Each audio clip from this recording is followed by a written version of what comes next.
Мы уверены, что управляем технологиями. Но что, если все наоборот? Что, если смартфон использует нас? Алгоритмы формируют наши желания, а искусственный интеллект усиливает не наш разум, а нашу глупость. Сегодня человечество впервые оказалось в ситуации, когда знание растет, а понимание уменьшается. И главный вопрос уже не в технологиях, а в том, способны ли мы по-прежнему мыслить. Сегодня мы все пребываем на поле битвы. Со времен неолита разум никогда не подвергался столь серьезному испытанию, как в настоящее время. Никогда еще процессы деиндивидуации не были столь массовыми.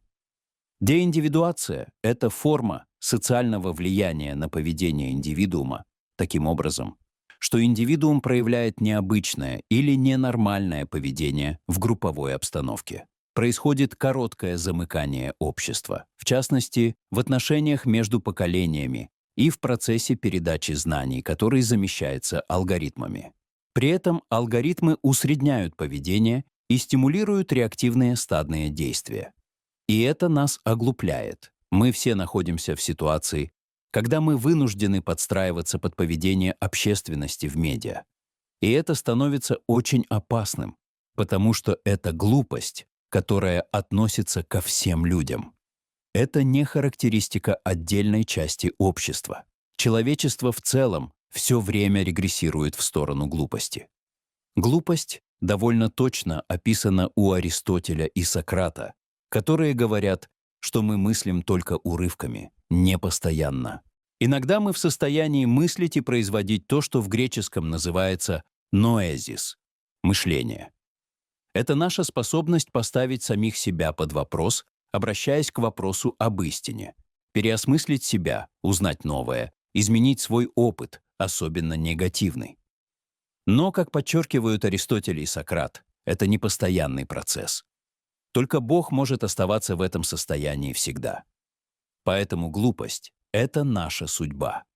Мы не можем избежать ее вовсе. Хотя, конечно, мы пытаемся стать разумнее. Если вы почитаете, например, то, что вы писали или говорили 10 лет назад, вам покажется это глупым, потому что вы не обладали на тот момент необходимым знанием.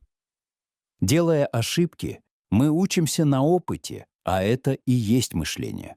Разумностью поэтому можно назвать преобразование наших слабостей в новые возможности. Но что делают современные технологии, и особенно технологии искусственного интеллекта? Они, если не устраняют человека полностью, то, по крайней мере, делают его крайне зависимым, лишая некогда базовых для жизни знаний и навыков. Вопрос в том, что именно представляет собой сегодняшняя глупость. Потому что, как говорил Хайдеггер, бывают эпохи знания, эпохи бытия и эпохи глупости. Глупость сегодня совершенно не то же самое, чем она была в Древней Греции, в Древнем Риме или в Средневековье. Сегодня быть глупым означает быть в состоянии, в котором наше знание о мире стремительно уменьшается. Мы думаем, что используем смартфон, но в реальности это он использует нас. Мы служим смартфонам, мы становимся их слугами. Чтобы изменить ситуацию, надо найти другой подход к технике. Глупость всегда увеличивает энтропию, то есть разрушение и ослабление мира. Интеллект, создание чего-то нового, производит, напротив, негэнтропию, негативная энтропия, способность систем подавлять энтропию через взаимодействие с внешней средой.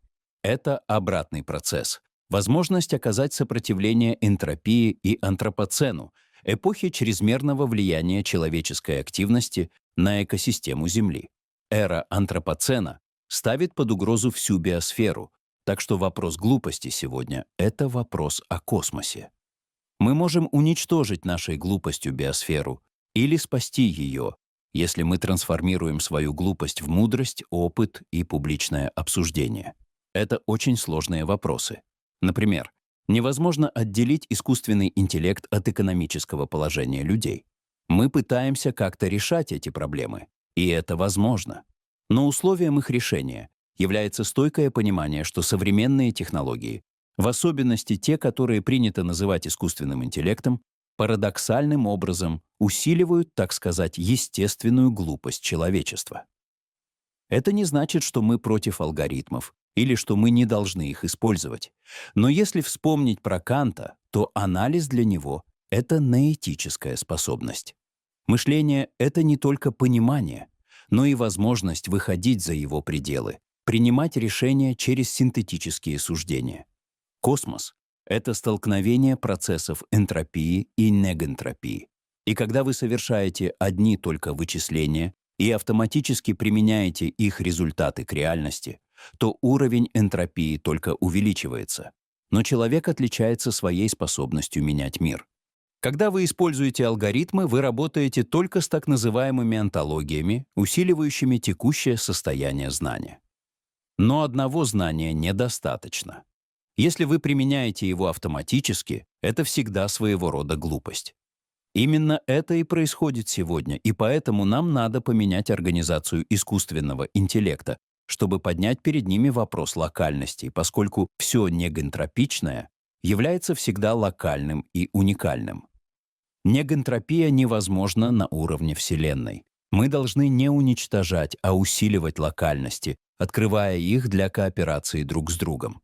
Надо бороться с эрой антропоцена, которая увеличивает энтропию, термодинамическую, через изменение климата, биологическую, через уничтожение биоразнообразия, информационную, через гегемонию глупости.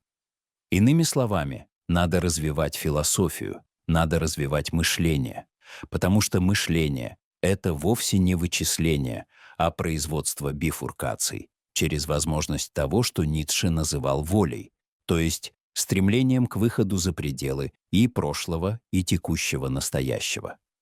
А это и есть истинно философское желание. Ведь алгоритмы скорее уничтожают желания и заменяют потребностями. Желание — это не просто чистые потребности, а нечто большее, а алгоритмы лишь создают потребности и манипулируют нами, чтобы мы обслуживали интересы рынка. Нам надо научиться иметь дело с машинами. Сегодня это главный вызов. Если мы это сделаем, то сможем переизобрести понимание того, что такое работа. Например, вот как Микеланджело объяснял, что такое работа. На примере скульптуры. Вы всегда сталкиваетесь с ограничениями в мраморе, орудиях и так далее. Это искусство, но в то же время и право, философия, наука. Одним словом, надо полностью переопределить, что такое знание и мышление. Это то, что Хайдеггер называл сорх, а Ницше — болезнью и здоровьем. Так что надо заново интерпретировать Ницше, Хайдеггера, Фрейда, а также Деррида и Фуко в новом контексте антропоцена. Надо заново установить философию в центр цивилизации. Если мы не научимся отличать мышление от вычисления, желания от навязанной потребности, а разум от алгоритма, мы рискуем окончательно уступить место машинам, которые не понимают мира, а лишь обрабатывают его.